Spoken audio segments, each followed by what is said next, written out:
Hello students, अपने आज के इस लेक्चर में मैं आपको बताने जा रही हूँ कि एक समान चुंबकीय क्षेत्र में आवेशित कण का पथ कैसा होगा। चुंबकीय क्षेत्र को प्रदर्शित करने के लिए, किसी प्लेन में प्रदर्शित करने के लिए एरो से भी हम प्रदर्शित करते हैं, डॉट से भी प्रदर्शित करते हैं और क्रॉस से भी प्रदर्शित करते हैं। डॉट से जब प्रदर्शित करते हैं तो इसका अर्थ होता है चुंबकीय क्षेत्र की जो दिशा है वो इस प्लेन के लंबवत है, ऐसे बाहर की तरफ। और ये क्रॉस के द्वारा जब हम चुंबकीय क्षेत्र के को प्रदर्शित करते हैं तो क्रॉस का अर्थ होता है कि यहाँ पर चुंबकीय क्षेत्र इस प्लेन के, इस सरफेस के लंबवत लेकिन नीचे की तरफ है। और ये तो इस प्लेन के समांतर आपको चुंबकीय क्षेत्र की दिशा को दिखा ही रहा है। तो यहाँ पर जो हम अपना उपयोग कर रहे हैं ये है क्रॉस के द्वारा हम चुंबकीय क्षेत्र को प्रदर्शित कर रहे हैं। क्रॉस का अर्थ ये है कि यहाँ पर चुंबकीय क्षेत्र इस प्लेन के लंबवत नीचे की तरफ कार्य कर रहा है, ऐसे। इस चुंबकीय क्षेत्र में कोई कण विवेग से गति कर रहा है, ऐसे विवेग से गति कर रहा है, यानी इस चुंबकीय क्षेत्र के लंबवत दिशा में ये गति कर रहा है। तो जो इस पर बल कार्य करेगा, लॉरेंज बल कार्य करेगा, वो इसके ठीक लंबवत कार्य करता है। ये लॉरेंज बल की जो दिशा होती है वो हमेशा चुंबकीय क्षेत्र और उसके कण के वेग की दिशा दोनों के लंबवत होती है। तो इसके जो लंबवत दिशा होगी वो ये होगी। ये चुंबकीय क्षेत्र के भी लंबवत होगा और कण के वेग की दिशा के भी लंबवत होगा। इस बल की ये दिशा के कारण कण की वेग की जो दिशा होगी वो परिवर्तित हो जाएगी और कण इस दिशा में गति करने लगेगा। यहाँ पर जब कण होगा तो कण के वेग की दिशा ये v हो जाएगी और चुंबकीय क्षेत्र की दिशा नीचे की तरफ है, अतः यहाँ पर कार्य करने वाला बल F इस डायरेक्शन में होगा। इसके कारण ये कण इस डायरेक्शन में गति करने लगेगा। इसके वेग की दिशा यहाँ पर v इस डायरेक्शन में हो जाएगी और कण पर कार्य करने वाला बल F नीचे की तरफ हो जाएगा और इसी प्रकार ये एक वृत्ताकार पथ पर गति करने लगेगा। अर्थात किसी एक समान चुंबकीय क्षेत्र में किसी कण की जो गति होती है, उसका जो पथ होता है वो वृत्ताकार होता है।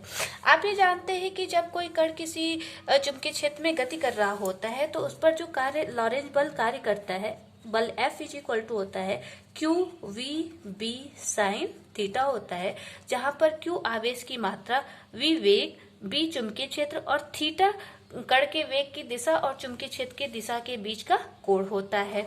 तो यहाँ पर हम यहाँ पर देखें, जो कण आवेशित कण की गति है वो चुंबकीय क्षेत्र के लंबवत है, अर्थात थीटा इज इक्वल टू कितना होगा, 90 डिग्री होगा।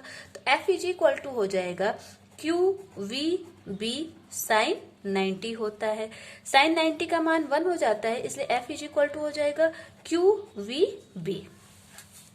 अब आप ये जानते हैं कि जब कोई कण वृत्ताकार पथ पर गति कर रहा होता है तो वृत्ताकार पथ पर गति करने के लिए उस पर एक अभिकेंद्र बल कार्य कर रहा होता है और उस अभिकेंद्र बल का मान F dash is equal to कितना हो जाएगा, mv स्क्वायर बाई r, जहाँ पे r क्या होगी, उस वृत्ताकार पथ की त्रिज्या होती है। ये अभिकेंद्र बल हमें किससे प्राप्त हो रहा है, लॉरेंज बल के रूप में प्राप्त हो रहा है, अर्थात ये अभिकेंद्र बल लॉरेंज बल के बराबर होगा। तो यहाँ हम देख लेते Q V B is equal to हो जाएगा mv स्क्वायर बाई r। यहाँ से अगर हम r का मान निकालें तो r इज इक्वल टू हो जाता है mv अपॉन Q B। कैसे, एक v से ये v एक कैंसिल हो जाएगा तो यहाँ हो जाएगा mv और qb यहाँ से यहाँ आ जाएगा, r इस साइड आ जाएगा, तो r इज इक्वल टू हो जाएगा mv अपॉन qb। यानी कण जिस पथ पर गति करेगा उस पथ की त्रिज्या r इज इक्वल टू हो जाएगा mv अपॉन qb। यहाँ पर आप देख रहे हैं कि जो ये त्रिज्या है वो कण के संवेग के अनुक्रमानुपाती है, संवेग के अनुक्रमानुपाती है, अर्थात अगर कोई कण अधिक वेग से गति कर रहा हो और कोई कण कम वेग से गति कर रहा हो तो अधिक वेग से गति करने वाले कण की त्रिज्या अधिक होगी और कम वेग से गति करने वाले कण की त्रिज्या कम होगी। ठीक है, फिर इसके बाद हम ये जानते हैं कि इस पूरे वृत्ताकार पथ को पूरा करने में कण को कितना समय लगेगा। समय बराबर क्या होता है, दूरी बटे चाल होता है। तो हम ये देख लेते हैं कि कण को इस कितनी दूरी पूरी चलनी होगी। यहाँ पर देखिए ये वृत्ताकार पथ है, आप जान रहे हैं इसकी त्रिज्या r है, तो इस वृत्ताकार पथ की लंबाई कितनी हो जाएगी, 2 पाई r, जो इस वृत्त की परिधि होगी। यानी कण द्वारा चली गई कुल दूरी 2 पाई r होगी और बटे चाल कितनी है, v है। समय कितना हो गया, t, हमने t मान लिया, पूरा एक चक्कर लगाने में उसको कुल टोटल समय कितना लगा, कैपिटल T लगा। तो capital T is equal to होगा 2 पाई r अपॉन v।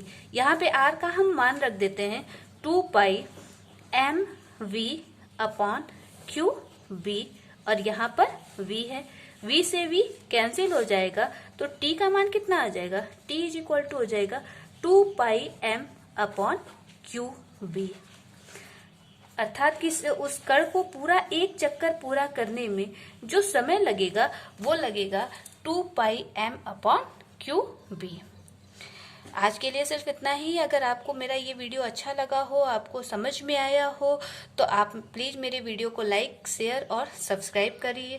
अगर आपको कोई परेशानी हो रही है, कुछ नहीं समझ में आ रहा है, तो आप कमेंट बॉक्स में मुझसे अपनी परेशानी का हल पूछ सकते हैं। मैं आपके सारे सवालों का जवाब अवश्य दूंगी। Thank you.